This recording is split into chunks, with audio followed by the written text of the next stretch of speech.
The narrative that you see all over the news channels is, investors took all the homes. BlackRock bought all the homes, and it's just wrong. The GDP growth has been very, very strong and is forecasting 3.9% growth, which is way above consensus. But the biggest near-term risk is sentiment, not fundamentals. When I hear that, I hear opportunity, right?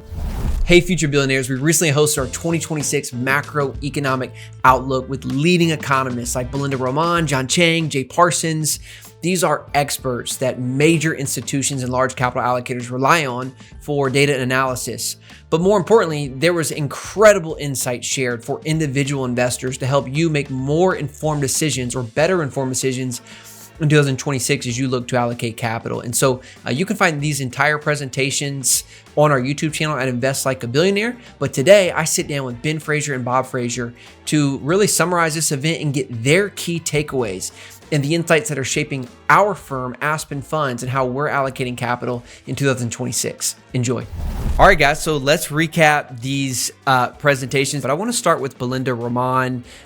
If for those who maybe didn't show or don't know who we're talking about, she's a lead economist for Román Economics. She was actually voted the most accurate economist by the Wall Street Journal in 2023. And I thought she did an incredible job at the beginning of our outlook of kind of a broad forecast of the economy. And so, Bob, why don't you summarize for us just a few of the points she spoke on, and then we can react to those. Yeah, I loved her input because she's really a general economist and a true generalist, and so I love her. I love her big picture. She said the U.S. economy is stabilizing and performing better than it feels. She mentioned a disconnect, which a couple of the people mentioned as well. Between the data and the sentiment. So people feel grumpy. They don't feel like things are going good. But the reality is they're spending and they're making more money than they ever have. So there's this gap between the data and the emotions.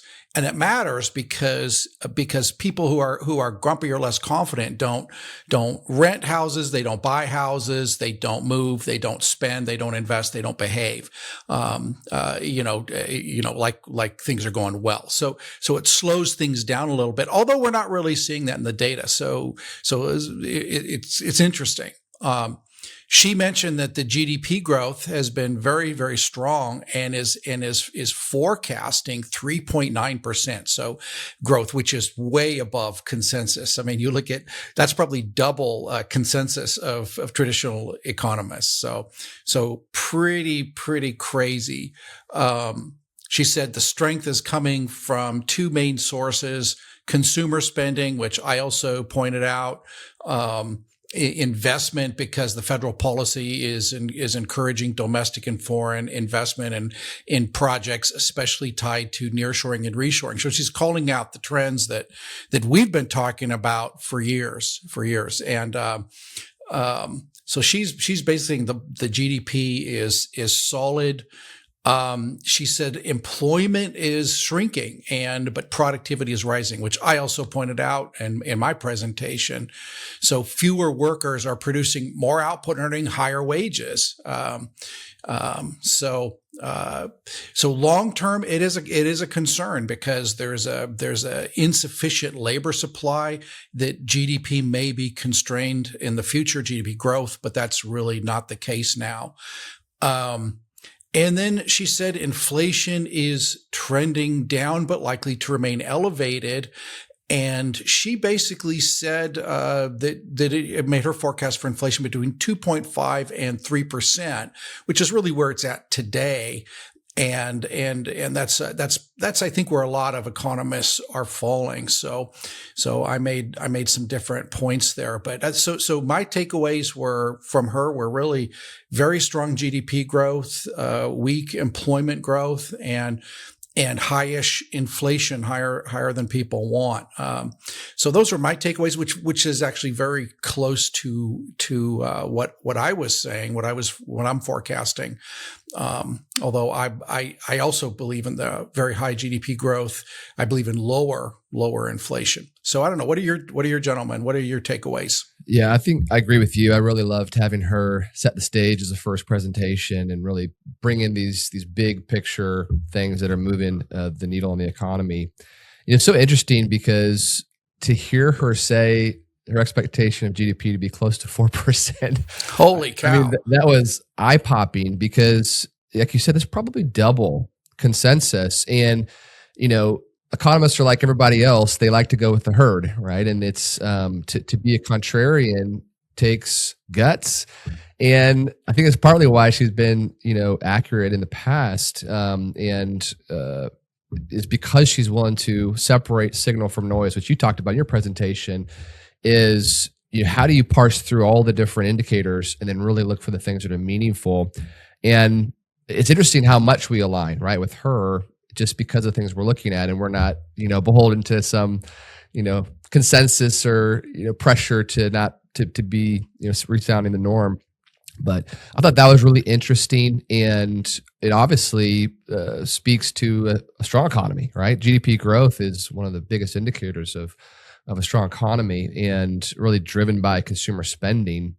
It's interesting hearing the disconnect between consumer sentiment and their spending, right? We've talked about this years ago on the podcast.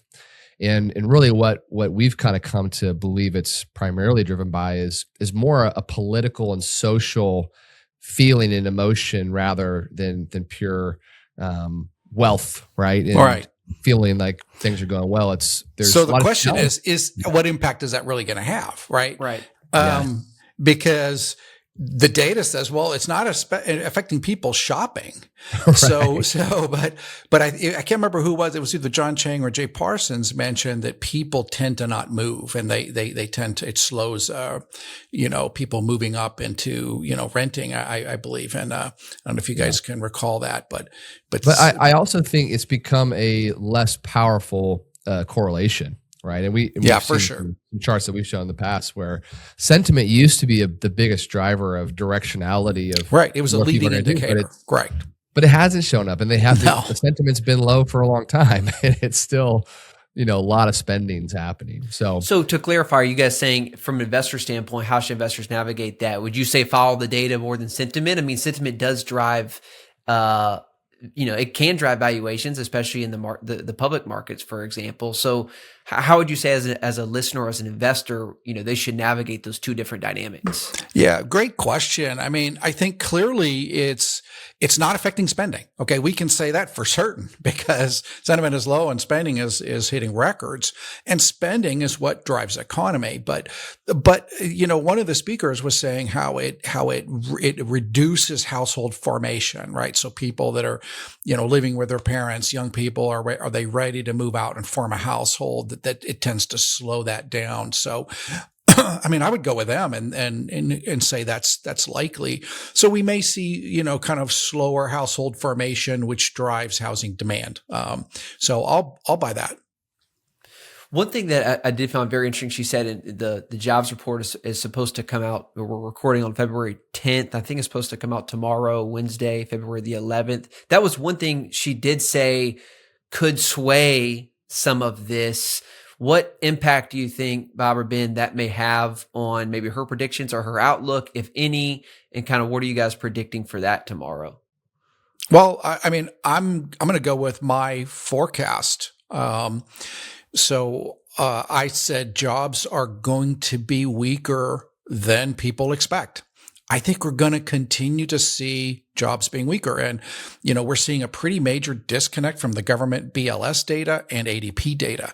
And ADP data is much more negative, and it's based on actual payrolls because they're the payroll processing company, not based on economic models, which is what the BLS data is doing. So there's a lot of talk that the economic models need to be adjusted.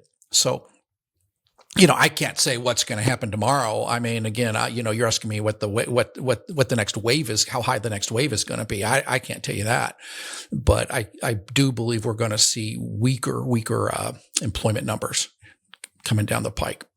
which plays into interest rates. If the employment numbers are weaker, then the Fed is going to be much more comfortable pulling the trigger on lower rates, which is why I'm also forecasting, not 1 to 2 rate cuts, but 3 to 4 rate cuts this year.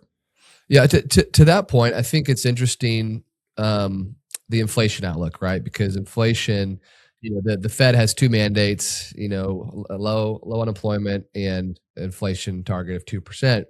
And, maybe the unemployment numbers soften a little bit and make them more comfortable. But if inflation is sticky in that 2.5% to 3% range, it's going to be, there's probably going to be a lot of division amongst all the Fed chairs of what they do, right? Because it's not obvious, and you could potentially create, more inflation if you stoke the economy too hot too quickly. And I know a lot of people are concerned with that, with Trump's kind of putting in a new, seemingly dovish Fed chair later this year. So what are your thoughts on, how does the stickiness of inflation impact, interest rate policy, and as a byproduct, this cycle of more inflation? Yeah, well, again, going back to my take, I thought unemployment was going to be higher than we expected and jobs weaker. I thought inflation was going to be softer than most people expect, and that's primarily because of energy prices and shelter. So wages are going to continue running hot. And, there's 3 big inputs in the way I look at inflation, 3 big inputs: wages, energy, and what was the third? Shelter. And only one of them is actually a CPI component. The 2 wages and energy underlie everything. So most economists miss that. So energy is super low right now. And that just filters through the economy, keeping price pressures low. And then wages are running hot. And then we're going to see the shelter, which is 30 to 40% of the CPI number coming in weaker. So I believe we're going to approach the 2%. I think my prediction is low 2s% for inflation. And if we have that, if it's approaching 2, and we have higher unemployment and weaker jobs data, the Fed's going to be much more comfortable lowering rates. So that's really where I'm coming in with my forecast for the year. And high GDP. So it's really everything. It's really Goldilocks, it's kind of like, it's going to, I'm predicting a pretty good year. Well, let's go to John Chang. So we also had John Chang on, who's a senior vice president and chief intelligence and analytics officer for Marcus & Millichap. So this is a guy who really is able to instruct really large organizations all across the country with his data and market intelligence. And so, Bob, I'll allow you to summarize again what his data really went over. It was kind of a broad approach to all commercial real estate assets, which I thought was really incredible. Yeah, and he's great because he's really focusing on real estate. He's with one of the large real estate brokers, and just a very, very clear voice. And I love John's presentation. It's always extremely insightful. So he basically is predicting lower GDP growth, like in the 2% range. And supported by consumer spending and investment in AI and data centers, these kind of things. He also said that there's a real challenge in geopolitical uncertainty, right? With politics, tariffs, immigration, Fed leadership. So a lot of uncertainty, but made the point that it's becoming more the new normal. And I think people are just kind of getting comfortable with that. Makes the point again about job growth slowing sharply, except in healthcare and services, and is expecting employment to remain stable. And he does see that slower job growth weighing on housing demand, so that we may see, some of the high absorption numbers we've been seeing out of housing, to maybe begin slowing. So consumers, he was, obviously seeing the very high consumer spending numbers, and but also push back that it was a deeply K-shaped economy, meaning that the economy is only good for the top percents, right, and not good for the rest. And pointed out that the top percentage of folks, higher earners are having higher, better economics, but they also are carrying higher debt. So he made that point, which I thought was great. He's with the consensus on 1 to 3 potential rate cuts, and really the consensus is 1 to 2. So he was maybe going a little bit more bullish there, and is also saying the 10-year Treasury, which matters because that's kind of the big investment. That's the number of most investments look on, not the Fed numbers, but what affects investment is the Treasury range, and said that's probably going to be pretty stable. So that was his view of the general economy. And then he hit commercial real estate and noted that construction has slowed dramatically across all property types, significantly reducing future supply risk, which, as we know, has been a very big deal, right? And he said cap rates appear to be stabilizing. Cap rates are the price of real estate, appear to be stabilizing. And said, institutional investors are holding record levels of dry powder, signaling increased transaction activity. He made the point about multifamily, that its demand has held up much better than expected, despite record deliveries, which we've all kind of noted that. Oversupplied Sunbelt markets like Florida, Texas, Phoenix, Denver face near-term pressure, but affordability constraints and slowed construction support long-term fundamentals. So he's making the point that, hey, these growth markets are growth markets for a reason. And yeah, they're going to be short-term, but there's still a lot of pent-up demand that's going to reemerge. So there's a lot of young adults living with parents that are going to start forming households as job growth stabilizes. But again, because he was predicting slower job growth, that may be a slower trend emerging. Retail, he mentioned, was structurally very healthy. It's interesting. Retail is one of these things we called years ago, right? And placed capital there that we really nailed that. And he says it's going to continue to be a great market. Office, he hit on, says it's actually going to be a bifurcated market. So older central business district properties are going to continue to be challenged, but a lot of the markets are going to strengthen as employers are forcing more back to work kind of trends.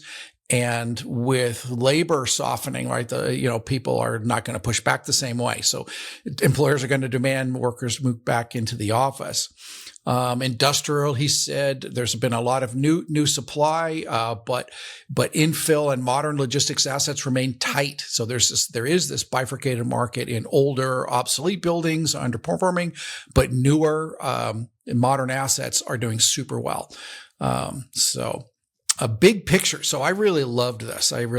He said that 2026 is about selective opportunity, not broad-based risk-on behavior. So it's not time to, empty the piggy bank and buy everything, but it's about selective opportunity, which is kind of what we're seeing, right, Ben? And higher cap rates, slower construction, improving capital inflows, and stabilizing fundamentals create great conditions for investors who have a long-term, like a 3 to 5 year horizon.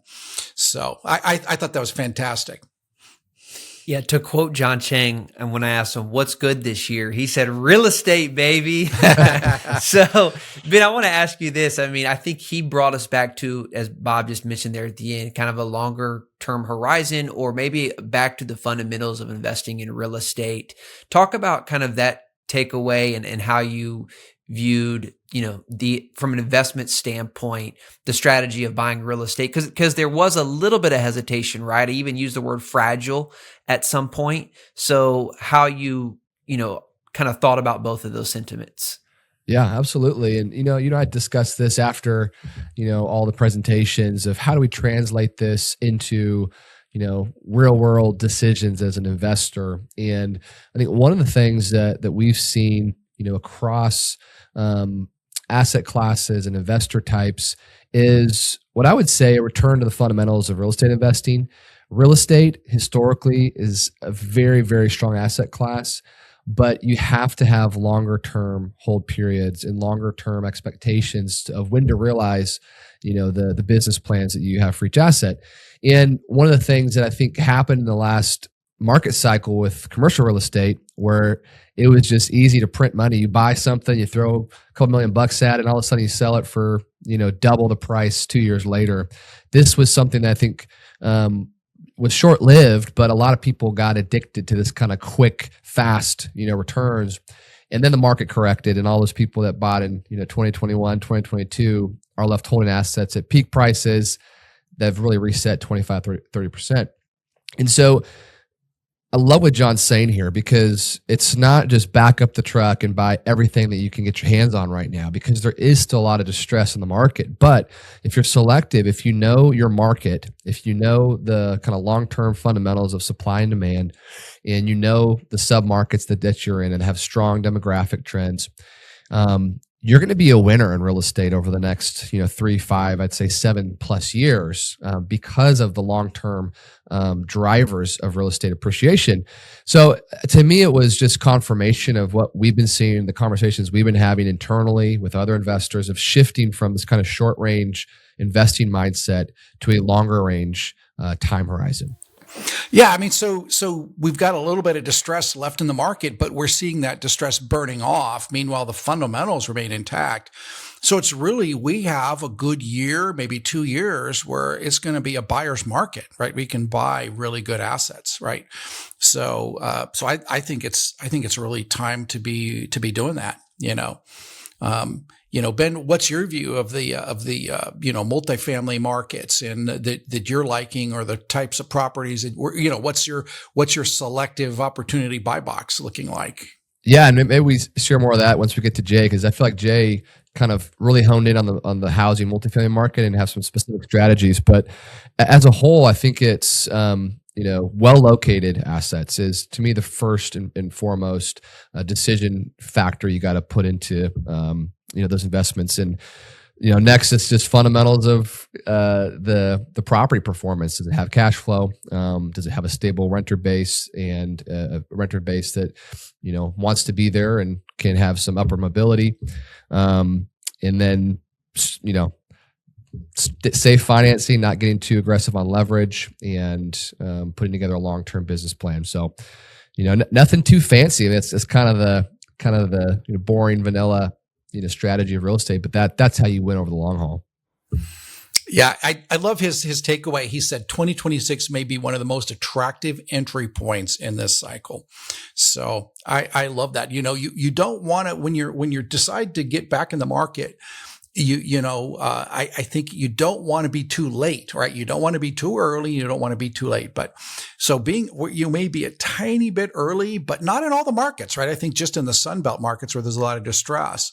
But even there, I could see, if you can get really good basis, and you maybe have a year or two or more of distress, and you can use that to get a great price in assets. Maybe it's okay to be, time to be dipping in those assets even as well. Well, Bob, you brought up multifamily. We also had on Jay Parsons. So if you're a multifamily or housing investor, you've probably read or seen some of Jay's stuff. He's a rental housing economist, and we really kind of ended the day diving deep into housing and multifamily. Ben, why don't you let Bob take a break and you summarize the Jay Parsons talk? Yeah, well, he said a lot of things that I think fly in the face of a lot of the headline narrative, right? I love that. One of the things he said is the narrative that you see all over the news channels is, investors took all the homes, right? BlackRock bought all the homes, and it's just wrong, right? And contrary to the headlines, the U.S. actually lost more than 1 million single-family rental homes over the past decade, and not just to investors.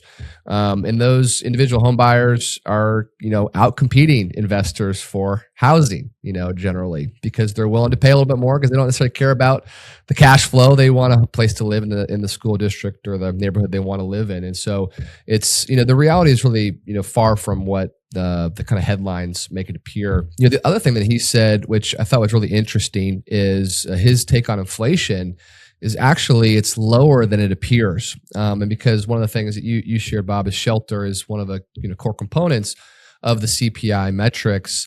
But if you break down where they're getting that data, it's actually lagging reality. And usually it's about a 12 to 18 month lag. And so what's showing up in CPI is actually data from, a year to year and a half ago. And so, he said when you exclude shelter, inflation's actually been hovering near the Fed's 2% target. And so that kind of, comes into play with what you were saying, Bob, on, weaker jobs, labor market. And, we might see some softening in inflation to get the Fed more comfortable to lower rates this year, maybe more than consensus. Another thing that was really interesting, I think this is a thread that John shared and we've been talking about a lot, but supply of housing and multifamily is he said that one of the most important variables in looking at where does it go from here. And he had some great charts. Rent growth very highly correlates to that was a great chart. Have new supply, wherever you see a lot of new supply, you see low rent growth. I mean, duh. Right. And it's almost so obvious it sounds silly to say, but it's so important because we've been in this, kind of high supply, low growth market for a few years. And so it can feel like, man, is there ever going to be rent growth again, especially in the supply Sunbelt markets. But we've talked about this for a long time. The supply pipeline, it really takes about 2 to 3 years to go through the full cycle of identifying opportunities, getting the permitting, going through construction, and then delivering a new multifamily building to the market. So a lot of the 2 or 3 years ago, when those starts really started to fall off because of interest rates and construction costs and just fear of the economy, it's created this huge gap. And so we're starting to see the new supply hitting the market reflect what we saw in the data a couple of years ago, where it's much, much lower than we've seen historically. And, even in the Sunbelt markets, the future supply is going to be far below the pre-COVID levels. And so we're really seeing a big fall off in supply, and that's going to be very important as you look towards rent growth and absorption in the future. The other thing that he said, which I thought was really interesting, and again, one of those kind of like obvious things, but you don't think about it until you hear someone say it, is, we're seeing the absorption of new supply starting to fall, right? It's been very, very, very strong over the past couple of years, but we're starting to see it fall. And, he said, don't let that alarm you, because as there's just less supply to absorb, by default, that number is going to go down because there's just a limited amount to absorb.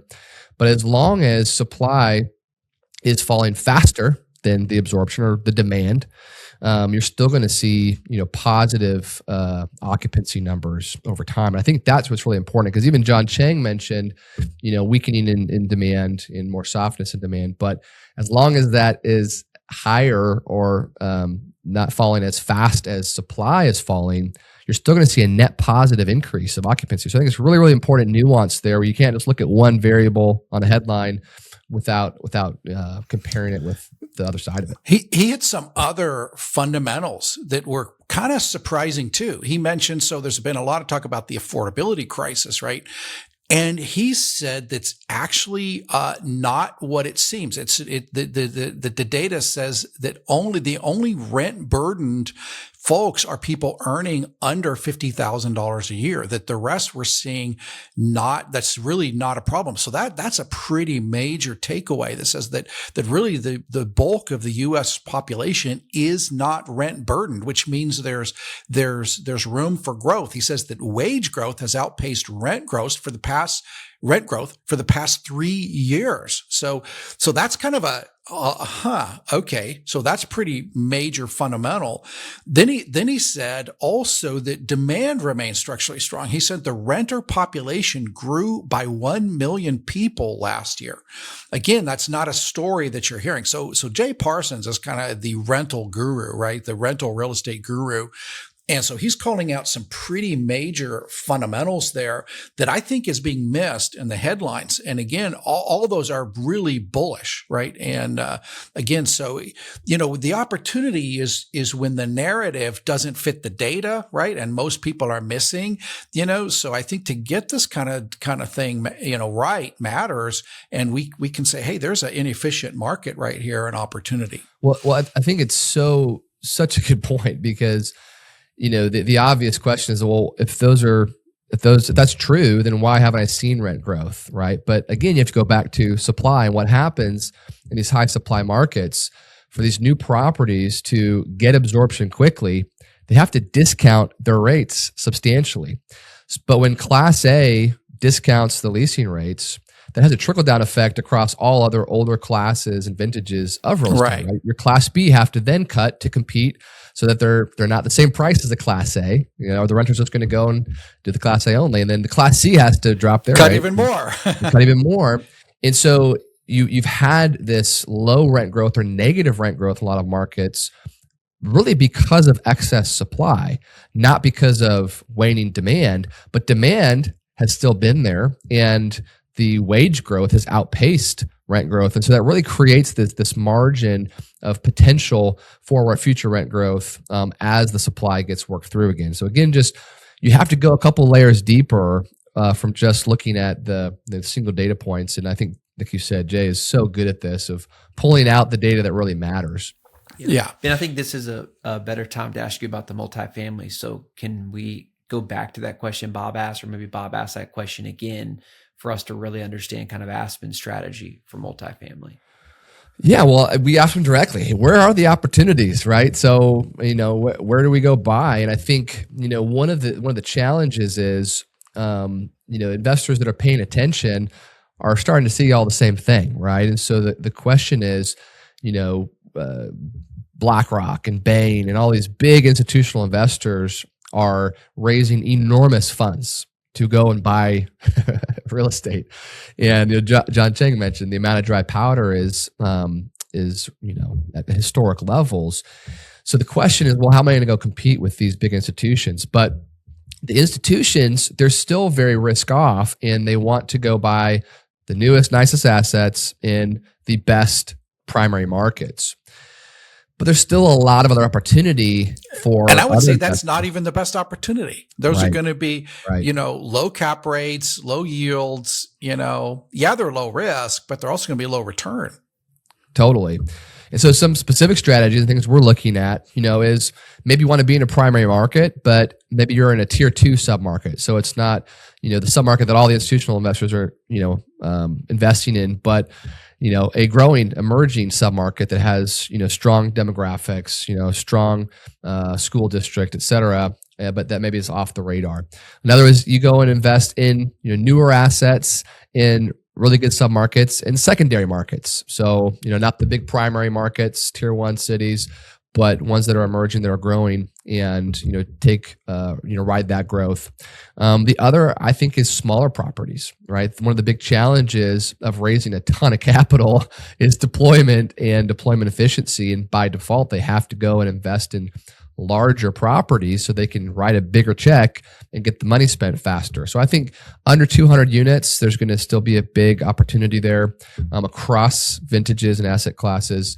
And then the other opportunity, which Bob, you mentioned and kind of pushed back on, Jay, on a few things, are older assets, Class B and Class C assets in good submarkets. And you want to share? Yeah.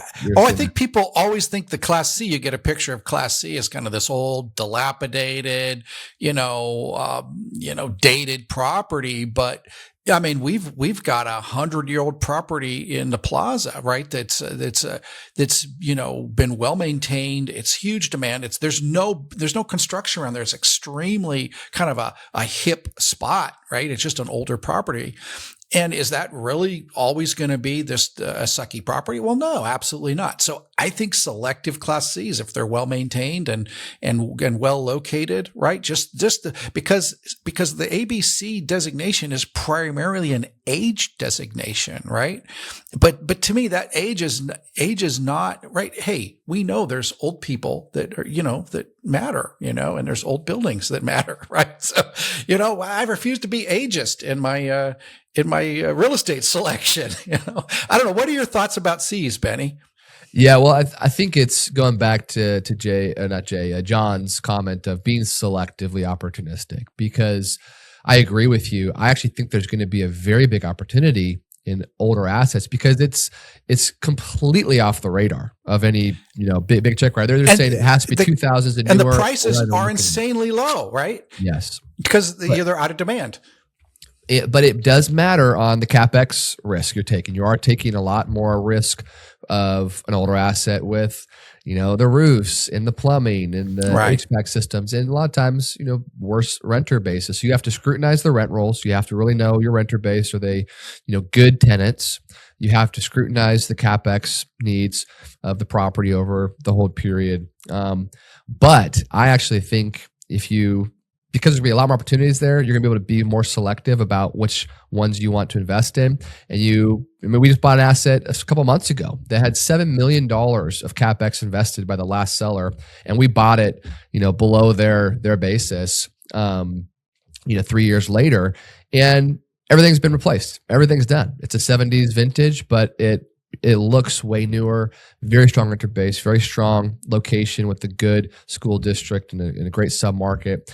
And it's cash flowing like crazy, right? And that's something that you haven't seen in multifamily for a long time. And so I do think there is going to be opportunities like that where it's just, if you're willing to look a little bit older, you're going to see some real diamonds in the rough. Yeah, and the bottom line is basis matters, right? I mean, if we get in there's no such thing as a bad property, really. It's just a bad price, right? And so as we see prices getting attractive, there's just a lot of opportunity. One more thing on that is I also think, as the new supply starts to get absorbed and there's less pressure of the A's, heavily discounting their rates, that creates this huge margin potential for the B's and C's as the A's stop discounting. Discounting. Now the C's and the B's stop having the pressure to compete with that and can start raising rents again. Exactly. I want to call out too, something that you and I have talked about in the past, Ben, was, concern about the demographics. And this is a very long topic, but we're seeing across the world, right? The youth population is decreasing and, everybody's aging out. And so how does that affect housing? And he actually made the point, which I love, that there's actually a number of Sunbelt and mountain states that have a strong youth population and strong youth migration. And so it made the point too. Who was the other the gentleman we had, Spencer Livy? Yeah. Where he, I said I brought up this challenge of demographic challenge. He said there's always going to be demand. It's just a matter of where do they want to live, right? So I thought that was super good, and I think that should be one of our underwriting metrics as we go out and start shopping. And I think the last point Jay made, he said the biggest near-term risk is sentiment, not fundamentals. So when I hear that, I hear opportunity, right? Exactly. If everyone is too scared to jump back in, but all the data is screaming at you, hey, it's time. Then this is a window. We've been proved over and over by doing that, right? When we see the narrative doesn't match the data, that is when it's time to move. And over we've made those calls, and over we've been proved right. Hey, thanks for listening. If you want to watch the full presentations from our macroeconomic outlook, go to our YouTube channel at Invest Like a Billionaire. We've already uploaded all the presentations there for you to watch and listen. Also, if you want to continue the conversation and join our community of accredited investors all over the United States, go to investlikeabillionaire.org where you can join for free. Again, investlikeabillionaire.org.